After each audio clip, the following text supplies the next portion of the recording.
Hello, welcome to Wine and Words Wednesday. My name is Mary Bear Shannon. I am a reference librarian at the Haverford Township Free Library, and you have found me on my back deck on this beautiful fall-like afternoon. It's not, the calendar doesn't say it's fall just yet, but it sure feels like fall. The nice thing is that the mosquitoes are not biting as badly as they have in the past. So again, welcome to Wine and Words Wednesday. My name is Mary Bear Shannon. I am a reference librarian at the Haverford Township Free Library. We've been doing Wine and Words Wednesday since really the beginning of the lockdown during the pandemic. And we are now coming to you twice a month on the first and the third Wednesday of each month to share words, to share fiction, nonfiction, poetry with you all, kind of a literary happy hour. I have my glass of wine because it's Wine and Words Wednesday. And I have been thinking about Grandparents' Day because it was just this past weekend. It was always one of those events at school where if your grandparents were in town, they came to visit and came to visit you at school. At least that's what I remember. And I've been thinking about my own grandparents. Unfortunately, all of my grandparents are now gone, but I have very fond memories of them. So I felt like I wanted to celebrate all types of grandparents. Again, my grandparents are gone, but I know that grandparents are a really important part of our life. I know that my parents are an important part of my children's life as their grandparents. And so I really wanted to celebrate them today on Wine and Words Wednesday. Again, my name is Mary Shannon. I am a reference librarian at the Haverford Township Free Library. And again, I'm hoping to celebrate grandparents today since Grandparents' Day was just this past weekend. So I thought I would share a reading from a book that maybe people don't know as well as some of his other books. Frederick Bachman. Of course, lots of people know him from A Man Called Ove, which people, I loved. I just couldn't put it down and loved it. But this is actually a follow-up book to it. I don't know if you can see it on the screen. It's my grandmother asked me to tell you she's sorry. And I wanted to tell you a little bit about this book. I'm going to read the first chapter, which kind of introduces Elsa and her grandmother, who is actually described as crazy in this, but I think she has kind of a method to her madness. So this is just a little bit of a description of My Grandmother Asked Me to Tell You She's Sorry, which is by Frederick Bachman. He's the author of A Man Called Ove, which a lot of people read and loved. There was also a movie made into that book. So Elsa, that's the child, is 7 years old and different. Her grandmother is 77 years old and crazy, as in standing on the balcony, firing paintball guns at men who want to talk about Jesus crazy. She is also Elsa's best and only friend. At night, Elsa takes refuge in her grandmother's stories. In the land of Almost Awake and the kingdom of Miamas where everybody is different and nobody seems to be normal. When Elsa's grandmother dies and leaves behind a series of letters apologizing to people she has wronged, Elsa's great adventure begins. Her grandmother's letters lead her to an apartment full of drunks, monsters, attack dogs, and old crones, but also to the truth about fairy tales and kingdoms and a grandmother like no other. My Grandmother Asked Me to Tell You She's Sorry is told with the same comic accuracy and beating heart as Frederick Bachman's internationally best-selling debut novel, A Man Called Ove. It is a story about life and death and one of the most important human rights, the right to be different, which totally, drew me in. And I would like to read the first chapter. I would highly recommend picking this up. If you liked Frederick Bachman's A Man Called Ove, I think you will love this as well. So I'm going to read from the first chapter of My Grandmother Asked Me to Tell You She's Sorry.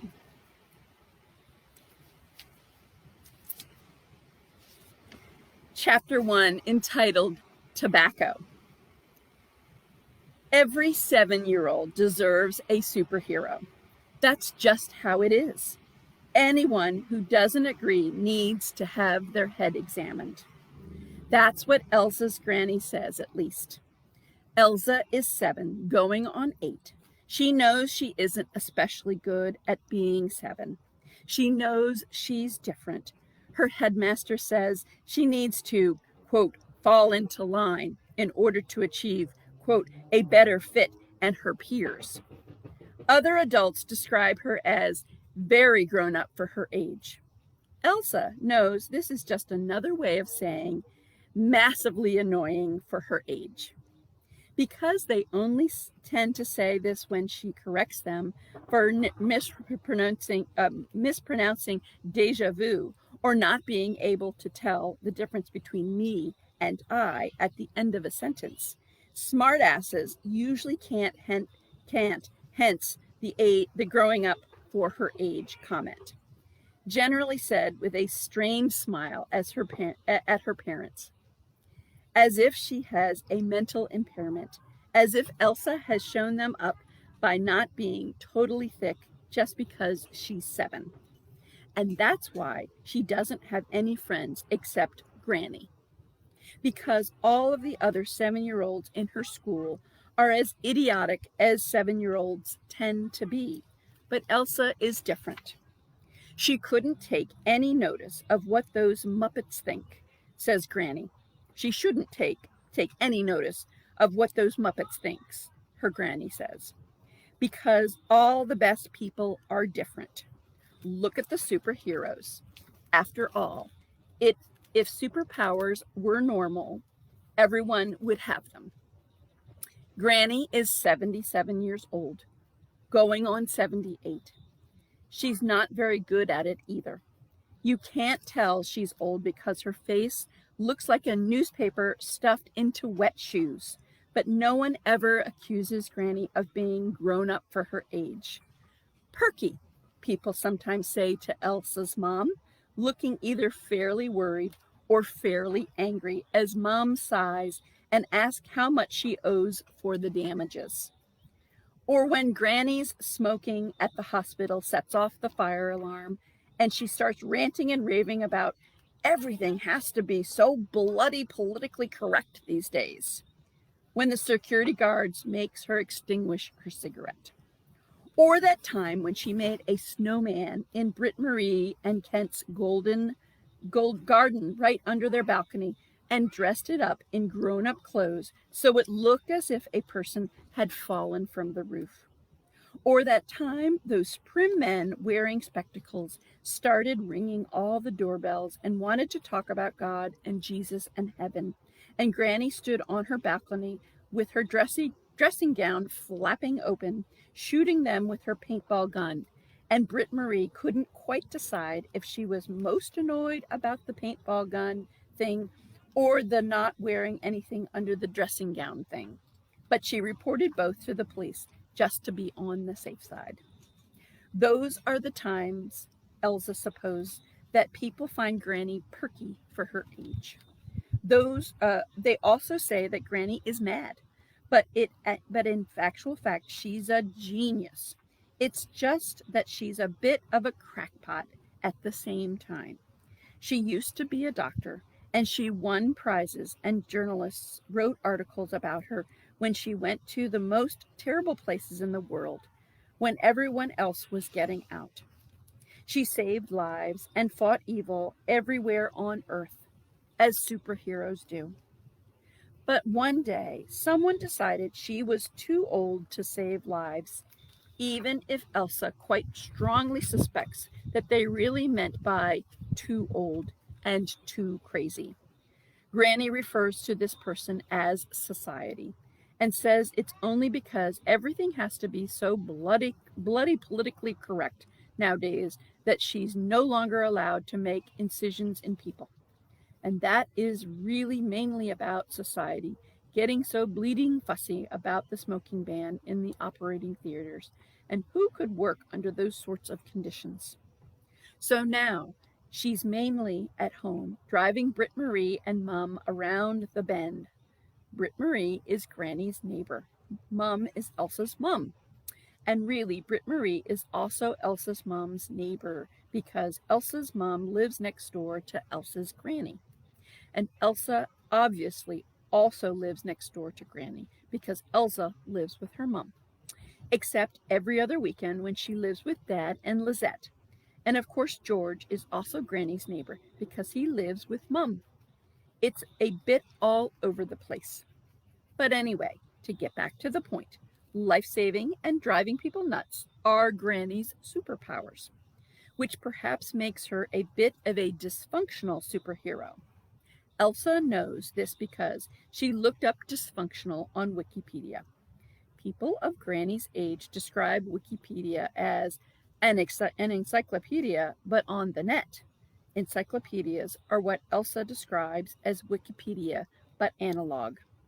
Elsa has checked dysfunctional in both places, and it means that someone is not quite functioning as it's supposed to, which is one of Elsa's favorite things about Granny. But maybe not today, because it's past half past 1 in the morning, and Elsa is fairly tired and would really like to go back to bed. Except that's not going to happen because Granny's been throwing turds at policemen. It's a little complicated.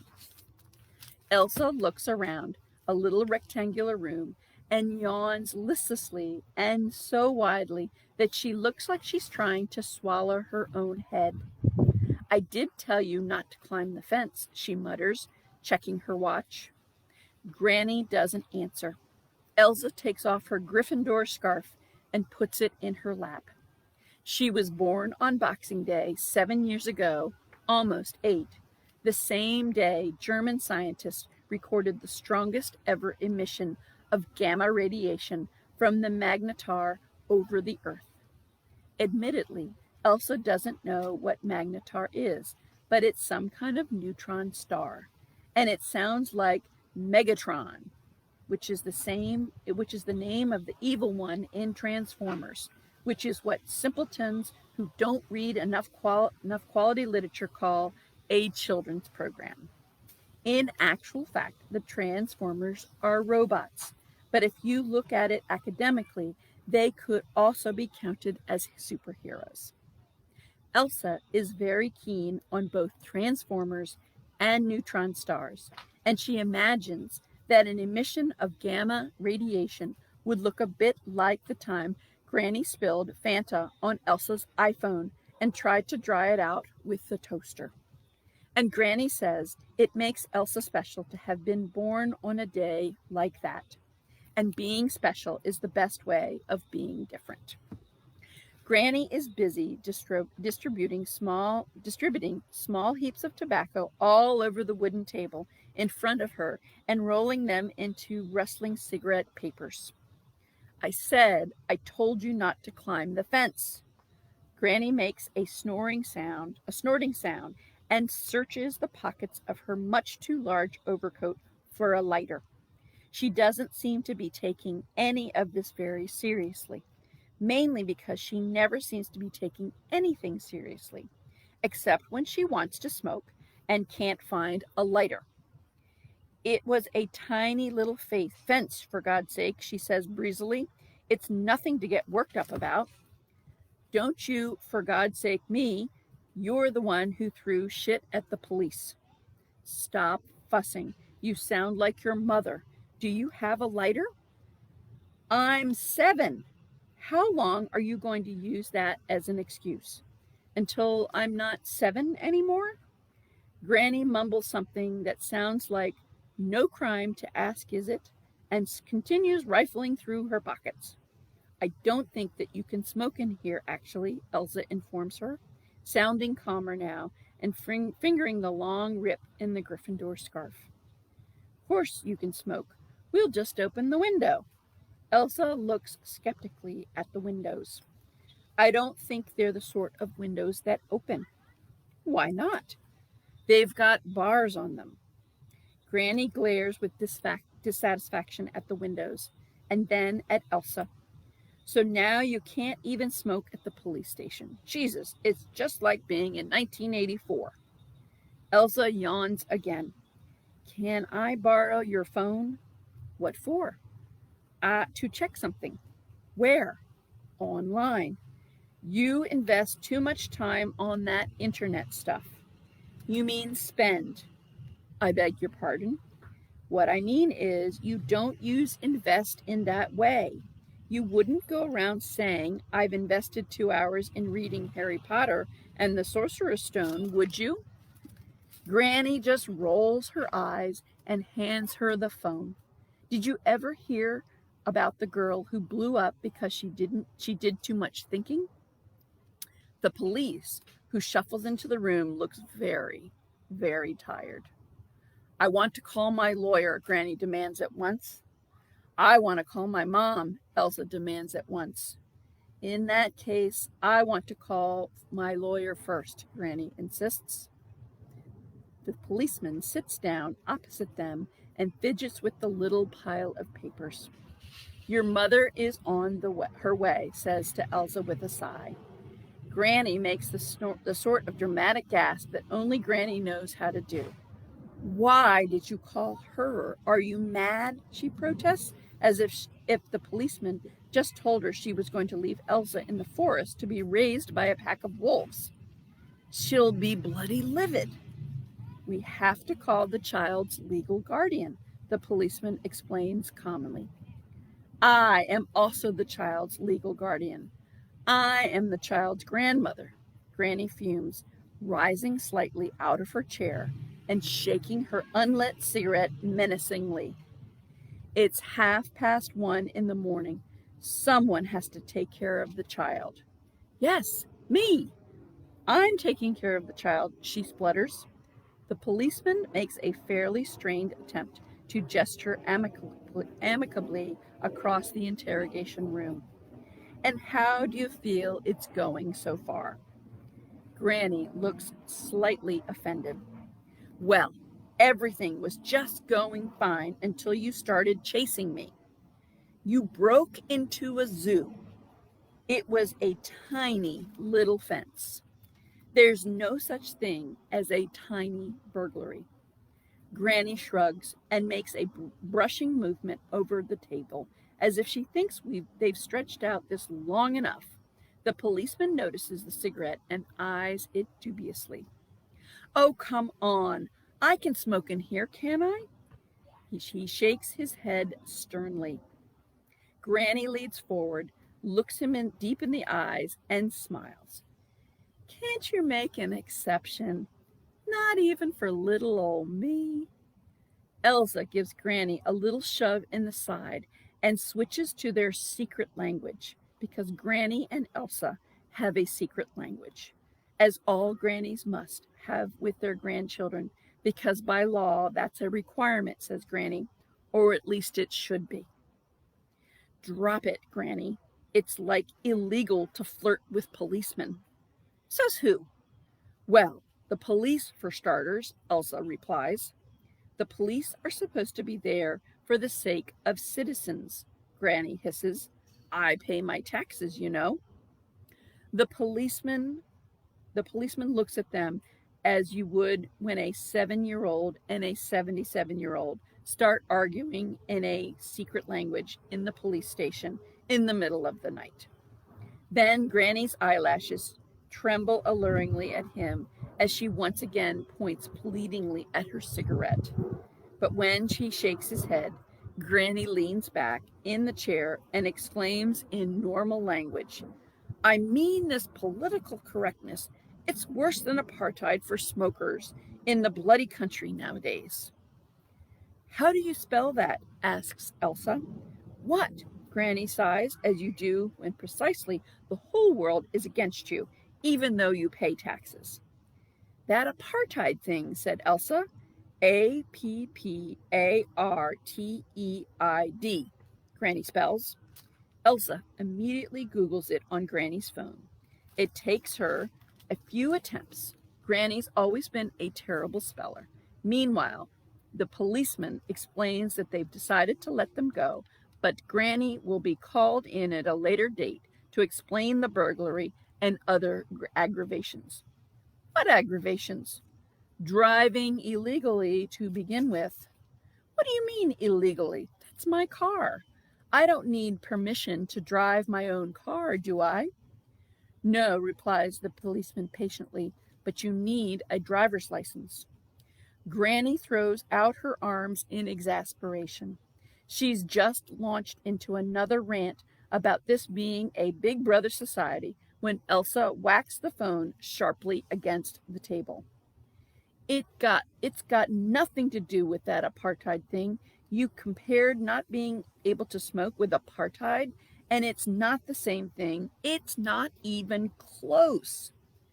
Granny waves her hand resignedly. I mean, it was, more or less like that. It isn't at all. It was a metaphor, for God's sake. A bloody crap metaphor. How would you know? Wikipedia. Granny turns in defeat to the policeman. Do your children carry on like this? The policeman looks uncomfortable. We don't let the children surf the net unsupervised. Granny stretches out her arms towards Elsa, a gesture that seems to say, "You see?" Elsa just shakes her head and crosses her arms very hard. Granny, just say sorry for throwing turds at the police, and we can go home. She snorts in the secret language, though still very expressly upset about the whole apartheid thing. Sorry, says Granny in the secret language. To the police, not me, you muppet. There'll be no apologizing to fascists here. I pay my taxes, and you're the muppet, Granny sulks. Takes one to know one. Then they both sit with their arms crossed demonstratively, looking away from each other until Granny nods at the policeman and says in normal language, "Would you be kind enough to let my spoilt granddaughter know that if she takes this attitude, she's quite welcome to walk home? Tell her I'm going home with Mom, and she's the one who can walk." Elsa replies at once. Tell her she can. The policeman stands up without a word, walks out of the room, and closes the door behind him, as if intending to go to another room and bury his head in a large, soft cushion and yell as loud as he can. Now look what you did, said Granny. Look what you did. Eventually, a heavy-set policewoman with piercing green eyes comes in instead. It doesn't seem to be the first time she's run into Granny, because she smiles in that tired way so typical of people who know Granny and says, "You have to stop doing this. We also have real criminals to worry about." Granny just mumbles, "Why don't you stop yourselves?" And then they're allowed to go home. Standing on the pavement, waiting for her mother, Elsa fingers the rip in her scarf. It goes right through the Gryffindor emblem. She tries as hard as she can, not to cry, but doesn't make much of a success of it. "Ah, come on, your mum can mend that," said Granny, trying to be cheerful, giving her a little punch on the shoulder. Elsa looks up anxiously. "And we can tell your mum the scarf got torn when you were trying to stop me climbing the fence to get to the monkeys." Elsa nods and runs her fingers over the scarf again. It didn't get torn when Granny was climbing the fence. It got torn at school when 3 older girls who hate Elsa, without Elsa really understanding why, got hold of her outside the cafeteria and hit her and tore her scarf and threw it down the toilet. Their jeers are still echoing in Elsa's head. Granny notices the look in her eyes and leans forward before whispering in their secret language, "One day we'll take those losers at your school to Miama's and throw them to the lions." Elsa dries her eyes with the back of her hand and smiles faintly. I'm not stupid, Granny, she whispers. I know you did all that stuff tonight to make me forget about what happened at school. Granny kicks at some gravel and clears her throat. I didn't want you to remember this day because of the scarf. So I thought instead you could remember it as the day your granny broke into a zoo. And escaped from a hospital, Elsa said with a grin. And escaped from a hospital, says Granny with a grin. And threw turds at the police. Actually, it was soil, or mainly soil anyway. Changing memories is a good superpower, I suppose. Granny shrugs. If you can't get rid of the bad, you have to top it up with more goody stuff. That's not a word. I know. Thanks, Granny, said Elsa and leans her head against her arm. And then Granny just nods and whispers, we're knights of the kingdom of Miamas. We have to do our duty. Because all 7-year-olds deserve superheroes. And anyone who doesn't agree needs to have their head examined. So that's chapter 1 of My Grandmother Asked Me to Tell You She's Sorry, and introducing Elsa and her grandma and her granny. Again, a great book. Frederick Bachman is the author. He was also the author of A Man Called Oath. And we were celebrating grandparents today, especially grandmothers. And I read the first chapter of My Grandmother Asked Me to Tell You She's Sorry. You can get this book at our library and in the Delaware County Library System. So thank you for joining me for Wine and Words Wednesday. We're having a glass of wine on my back deck. Again, I'm Mary Bear Shannon, and I'm a reference library at the Haverford Township Free Library. Have a great evening.